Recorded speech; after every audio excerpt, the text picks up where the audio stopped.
She's got help. Hold up. Wait a minute. When I look at that clip of Avengers Endgame where all the ladies show up, I just want to ask you personally, which of those ladies in that clip do you find to be the most likable? You can write it in the comments below. In my personal opinion, in that clip, the one that I really like is obviously Wanda. Wanda to me is my favorite in that clip, and in this video I'm going to be comparing Wanda's origin story and what she has done as a hero, how she started off as a villain and became a hero, and I'm referring to her actions before WandaVision. So I'm not including WandaVision and Doctor Strange Multiverse of Madness. I'm referring to just Endgame and before Endgame, Endgame and her origin story. And I'm going to show you how a character who started off as a villain became much more likable than Captain Marvel, who's supposed to be a hero. The first thing you have to talk about is, for someone to be a hero, I've noticed it, they must go through loss and overcoming that loss. So many of your favorite heroes have lost something and then they have ended up overcoming that loss, or they have to go through a journey of trying to cope with that loss. For example, Spider-Man lost Uncle Ben.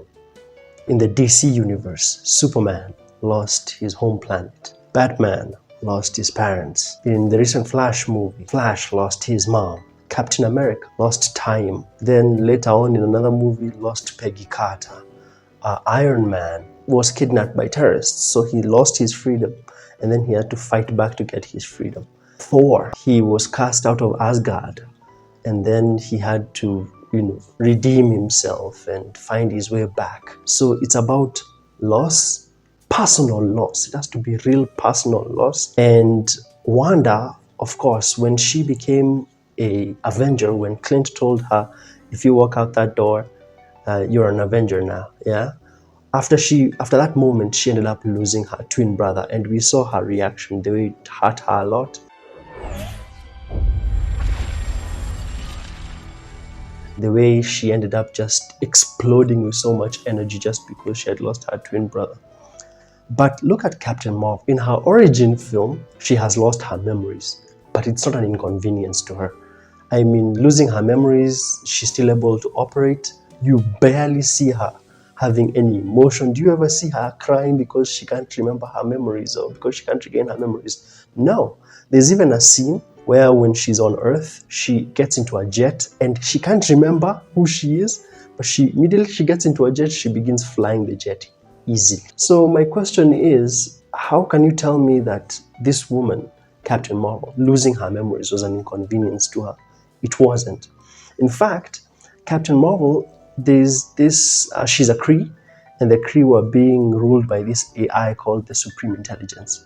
So the Supreme Intelligence, people see the Supreme Intelligence, or the Kree see the Supreme Intelligence differently based off of like who they admire or the person that they most respect. So Captain Marvel respected a fellow Kree comrade, an old lady called Marvel, right? Her human name was Lawson or something like that. Lawson died, and then they were together in a jet. It crash landed. She died, and then she was shot, and then it exploded, and that's how Captain Marvel got her power. Later on in the film, Captain Marvel regains her memories, and then later on she goes back to the Supreme Intelligence. It's funny because I thought that when she sees the Supreme Intelligence, when she sees Marvel, who she knew when she was a human, I thought that there would be some sort of emotion like grief or remembering how she lost her friend. But no, she lost her friend and Captain Marvel does not grieve. So you can't even tell me even the loss of Lawson, aka Marvel, was a personal, loss to her. Heroes have to go through personal loss, and that's what makes us relate with them, which takes me to my second point. A superhero can only be relatable if they have flaws and human struggles. Flaws and human struggles. You see this especially with Hulk. Would you escort Dr. Banner back to his... Where? You rented my room. The cell was just In case you needed to kill me, but you can't. I know, I tried. Right? Hulk may be indestructible, but in something like Avengers Age of Ultron, You see this scene where the Hulk goes out of control. He ends up destroying a whole town or a whole city.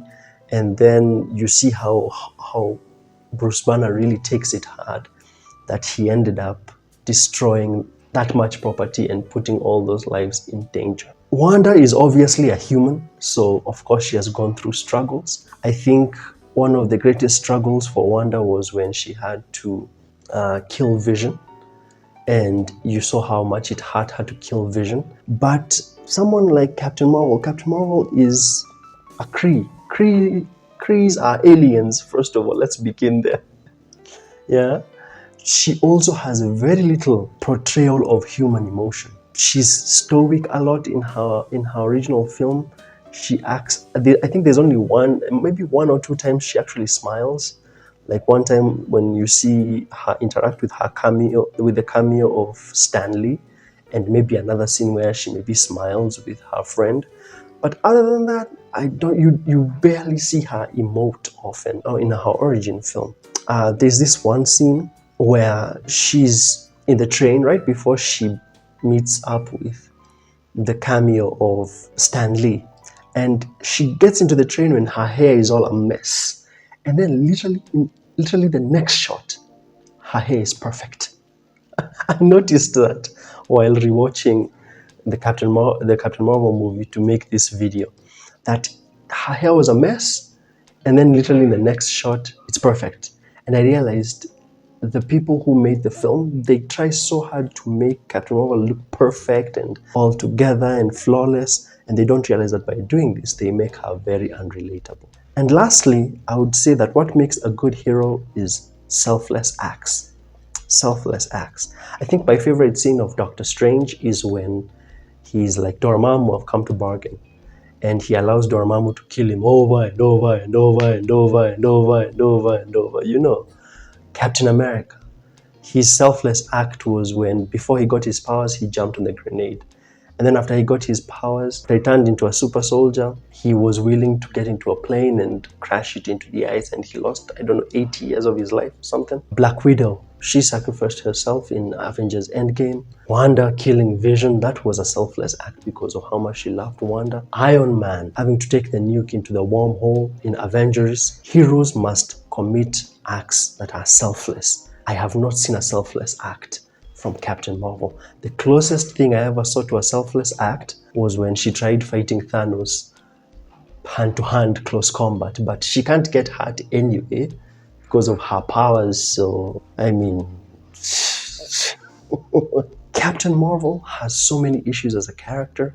Like when I was rewatching her origin film, there's this one scene where Captain Marvel is talking to Nick Fury, and she describes the Kree as a race of noble warrior heroes. That's what she says, noble warrior hero. Yet the funny thing is that in the same movie, she steals someone's bike. She falls from the sky and then falls into a blockbuster, right? She damages the blockbuster with no remorse, with no desire to like fix the place.